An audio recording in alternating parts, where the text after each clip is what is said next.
A convoy of cars and trucks on the road. Choreographed. Performing a sheet metal ballet.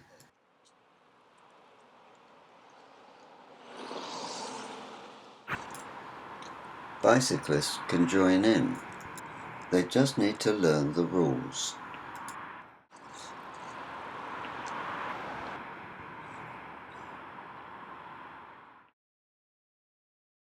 Ten-and-a-quarter-year-old Theresa, Verna, and 13-year-old Annie were videotaped after 8 hours of classroom, parking lot and on-road instruction. Intersections and turning movements are where the risks of vehicle collisions are greatest, so that is where practice is concentrated, starting with easier intersections first. Theresa gives a left turn signal after stopping before turning left onto Frost, and also scans behind for a safe gap in traffic before making her U-turn. But she also makes several mistakes which are pointed out, such as not dismounting when stopped, and she repeats the exercise until getting it right.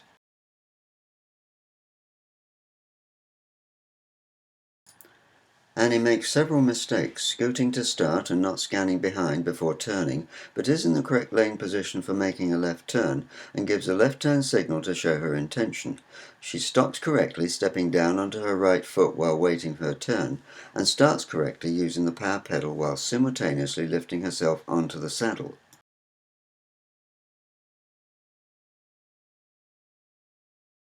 Annie scans behind repeatedly for a safe gap in traffic before making a U-turn.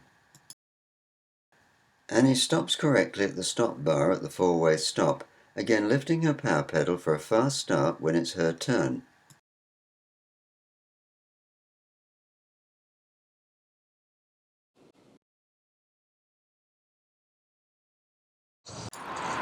Turning right from the Lake Pembroke subdivision and making a left turn at a stoplight on Florissant Road, a major four-lane arterial, isn't difficult or dangerous if you understand and follow the basic principles of correctly yielding, judging a safe gap in traffic, and lane positioning.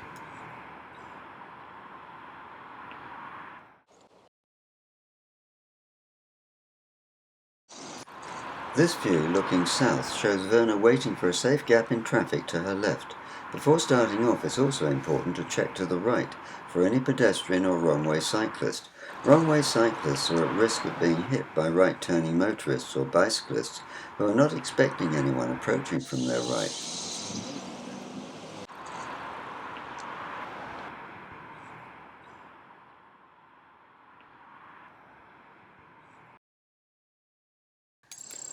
After turning right from Frost on a green arrow, Theresa fails to give a left turn signal to indicate her intention to merge left in preparation for a left turn, although her subsequent position in lane conveys that, and both Theresa and Annie incorrectly remain seated when stopped, instead of stepping down onto one foot.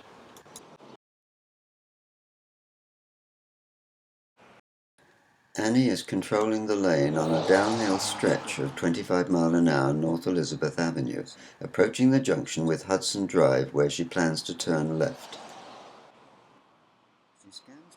She follows a path making her clearly visible to following drivers and signals a left turn onto Hudson Drive just beyond the bend.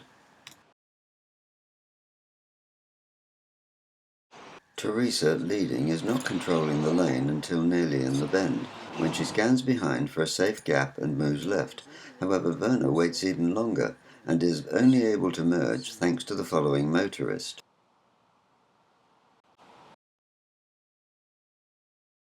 On this second approach to the bend, Theresa scans behind earlier and after checking there's a safe gap, she merges left after giving a hand signal.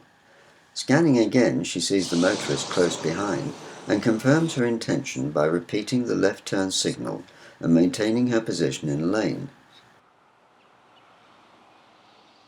For the benefit of a motorist waiting to exit Hudson onto which she intends to turn, Theresa gives a left turn signal and in the absence of oncoming traffic, she completes her left turn.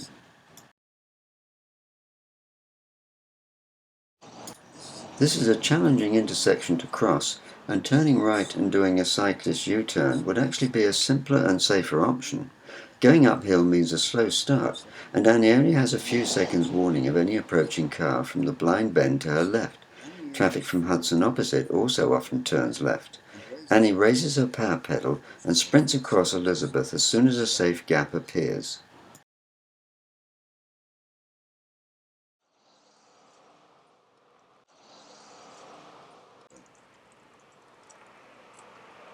How is it possible to cross Hereford on a bike with this amount of traffic?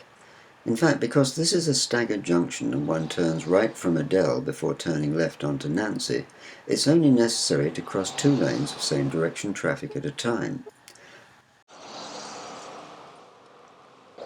Verna demonstrates this, turning right onto Hereford when there's a safe gap in traffic from her left, immediately moving into the inside lane, and then waiting for a safe gap in oncoming traffic to complete her turn onto Nancy. Note the discourteous motorist honking at Theresa. Here Annie is controlling her bike well whilst going slowly uphill in low gear, waiting for a safe gap in oncoming traffic before turning left.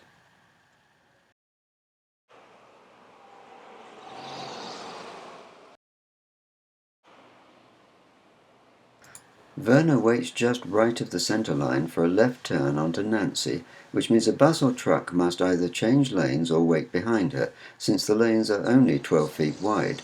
However, to avoid motorist close passing in lane, as happened with the motorist honking at Theresa, it's safer to control the lane. It really isn't all that difficult once you learn and have mastered the basic rules of safe cycling on the road.